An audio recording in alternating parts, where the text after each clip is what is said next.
उच्च प्राथमिक शाळा पालडो के मुख्याध्यापक श्री परतेकी सर, इनकी आज हम खुद मुलाकात लेने वाले हैं कि ये जो स्कूल में उन्होंने बदलाव किए और ये बदलाव के बाद आज जो पालडो स्कूल चंद्रपुर जिले में नहीं तो अपने विदर्भ में महाराष्ट्र में उनका नाम चमक रहा है। तो इसके लिए उन्होंने कैसी शुरुआत की और कैसे ये स्कूल आज यहाँ तक पहुँची, इसके बारे में सर से ही जानते हैं। मैं सर से रिक्वेस्ट करूँगा कि वो इस स्कूल के बारे में जो पूछे जाएंगे सवाल उसका जवाब दें। सर, मेरा पहला सवाल है कि पाठशाला में जब आप आए यहाँ तो तब की स्थिति पाठशाला की कैसी थी?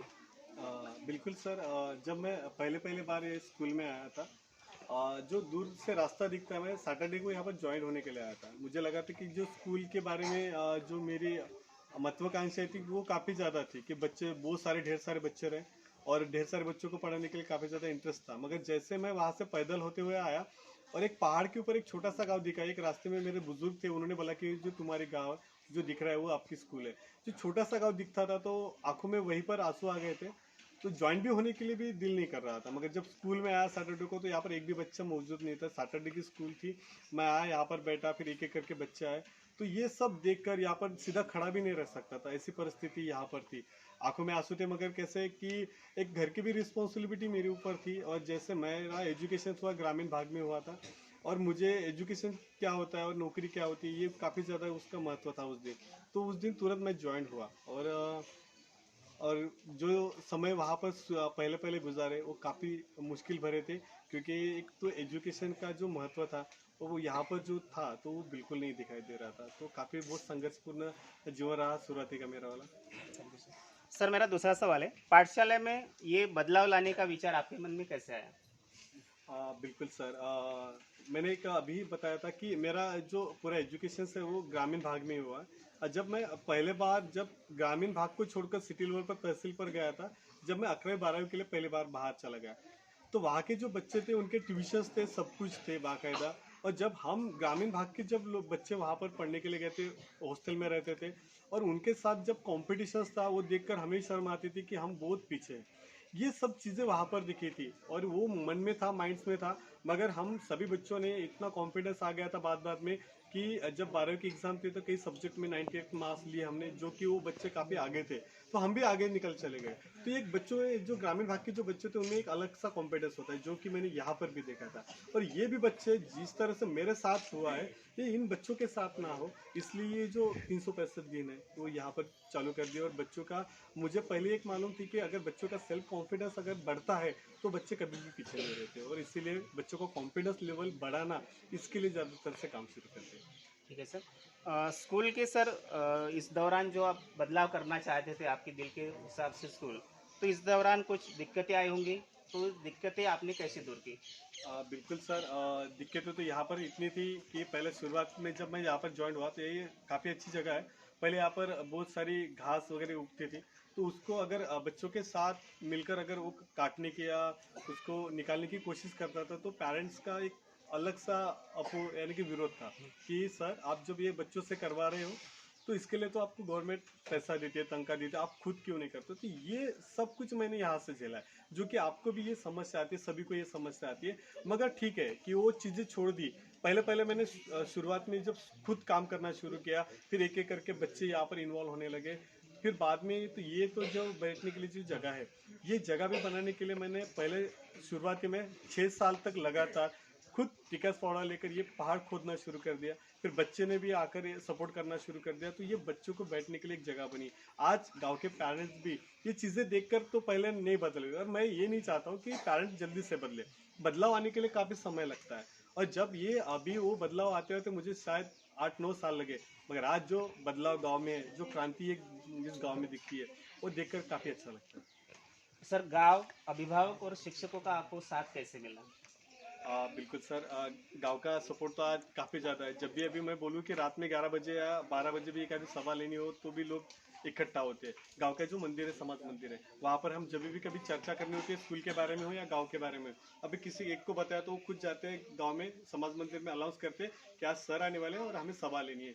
तो सब गाँव के जो इतने भी काम खत्म कर कर बुजुर्ग से लेकर जवान तक सभी वहाँ पर आते हैं और एक एक विषय पर चर्चा की जाती है। तो इतना सपोर्ट आज गांव का है।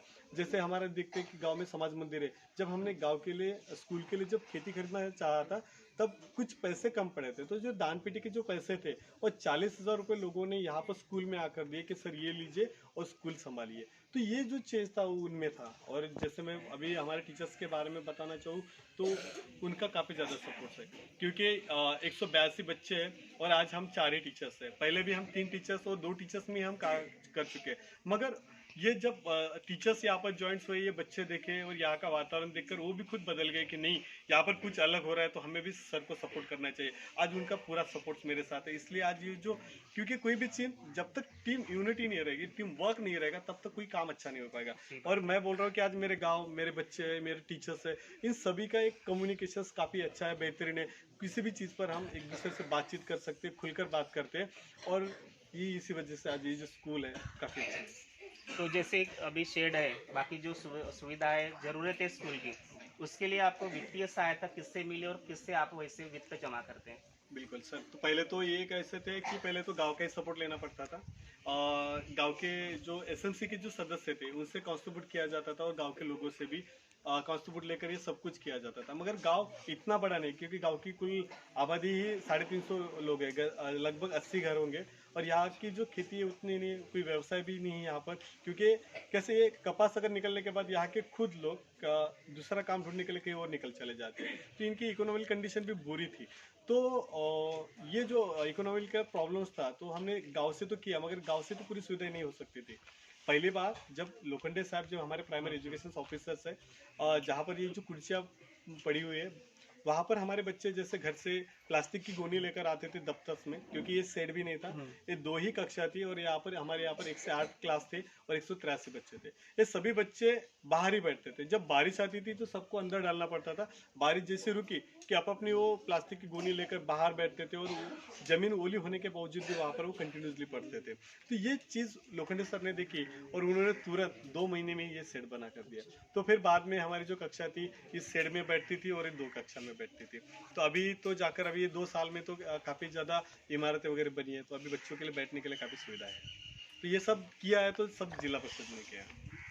सर, आज आपकी स्कूल का जो नाम हुआ है जिले भर में, नहीं महाराष्ट्र भर में, मैं कहूँगा कि आप आज प्रसिद्ध हो गए हैं। तो इस उपलक्ष्य में आपकी जो मेहनत थी उसका परिणाम मिला बच्चों की पढ़ाई में और स्कूल के भी प्रगति में। तो इस उपलक्ष्य में आपको कैसा महसूस होता है सर? काफ़ी सर संतुष्ट हो, क्योंकि गांव का जिस तरह से सपोर्ट मिल रहा है, और गांव का ही नहीं तो जैसे यहाँ पर कम से कम 100 के ऊपर बच्चे बाहर से आते हैं, उनके पेरेंट का भी जो स्कूल की तरफ देखना या हमारे टीचर स्टाफ की तरफ देखने का जो नज़रिया वो पूरी तरह से बदल गया है। यानी कि टीचर्स क्या होते ये उनको पता चले। आज भी मैं वो गाँव के क्लास देखने के लिए जाता हूँ, जो रिस्पेक्ट उनकी आंखों में दिखता है। तो ये सारा चेंज, क्योंकि एक तो गवर्नमेंट स्कूल के बारे में लोगों की एक नज़रिया अलग है। गवर्नमेंट स्कूल यानी कि नहीं बस कुछ तो रहता है, उनको पेमेंट्स मिलता है, बस यही है। तो यही एक नज़रिया बदलने के लिए एक कोशिश कर रहा हूँ, और आज वो लगभग बहुत हद तक हुआ है। काफ़ी लोग यहाँ पर आते देखते हैं, सब कुछ चीज़ें अच्छे से करने की कोशिश कर रहा हूँ। अभी तो बस इतने 15 साल यहाँ पर मैंने निकाले, मगर लगता है कि अभी सही तरीके से अभी बच्चे एक जगह पर है, गांव एक जगह पर है। अभी मैं जस्ट काम की शुरुआत कर रहा हूँ। अभी तक तो जो कुछ भी काम किया तो ठीक है, एक शुरुआत थी वो, और अभी सही तरीके से शुरुआत हम अभी से कर रहे हैं। जो 21 साल है सर्विस के, वो भी यहाँ पर ही देना चाहूँगा, और जितना हो सके अच्छा एक एजुकेशन सिस्टम यहाँ पर तैयार करने की कोशिश करूँगा। सर, लास्ट सवाल है मेरा। एक सफल शिक्षक आप बने हो, तो इस उपलक्ष्य में यहाँ पे आए हुए हमारे शिक्षक और जो अच्छा काम करने की चाहत रखते हैं, उन शिक्षकों को आप क्या संदेश देना चाहोगे? बिल्कुल सर, यहाँ पर काफ़ी लोग आते हैं। आज आप भी आए हो, सभी आए हो। मैं टीचर्स से सब एक ही गुजारिश करूँगा, हम टीचर्स को बताया जाता है कि टीचर्स एक अध्यापक नहीं है तो एक मार्गदर्शक है। तो हमें एक अध्यापक बनकर बच्चों को पढ़ाना नहीं है, तो उनको जिस जगह पर अड़चनी आती है उस जगह पर हमें पुश करना है, उनको मार्गदर्शन दिखाना है, सही रास्ता दिखाना है। ये काम अगर हम खुद करते तो बच्चे अब एक्चुअली बिल्कुल अच्छे से आगे बढ़ेंगे और अच्छे से सब पढ़ाई कर पाएंगे। हम भी यहाँ पर है तो हम सिर्फ एक मार्गदर्शक की भूमिका पर है। तो मैं भी चाहता हूँ कि आप एक बच्चों के एक अध्यापक न बनकर एक मार्गदर्शक बनिए, आप बच्चों को ज़्यादा से ज़्यादा उनका सेल्फ कॉन्फिडेंस कैसे बढ़ सकता है, किस माध्यम से बढ़ सकता है। मैं अगर जो रास्ता चुना हूँ वही रास्ता आप अपनाओ, ऐसा मैंने कभी नहीं कहूँगा आपके, क्योंकि हर एक के पास एक अलग नज़रिया होता है कि बच्चों का सेल्फ कॉन्फिडेंस कैसे बढ़ सकता है। तो आप अपने नज़रिए से जो होता है तो वो सब चीज़ें कीजिए, मगर बच्चों को पढ़ाने से बेहतर है कि उनका जो सेल्फ कॉन्फिडेंस है वो अगर बढ़ता है तो बच्चे अपने आप एजुकेशन में ग्रोथ कर सकते हैं। ये मेरा नज़रिया है बिल्कुल। तो मैं भी यही चाहूँगा कि आप बच्चों का कॉन्फिडेंस लेवल जितना बढ़ा सकते हो वो बढ़ाइए। ढेर सारी शुभकामना के साथ यहाँ हम सर का साक्षात्कार खत्म करते हैं। कैमरामैन, क्या नाम बेटा? नमस्ते जी। रुकमा जी। रुकमा जी। नमस्ते। मैं रुकमा जी नमस्ते। मैं संतोष कुंटावर यहाँ पे ये जो साक्षात्कार था सर का साथ का वो ख़त्म करता हूँ। सबसे विदा लेता हूँ। धन्यवाद।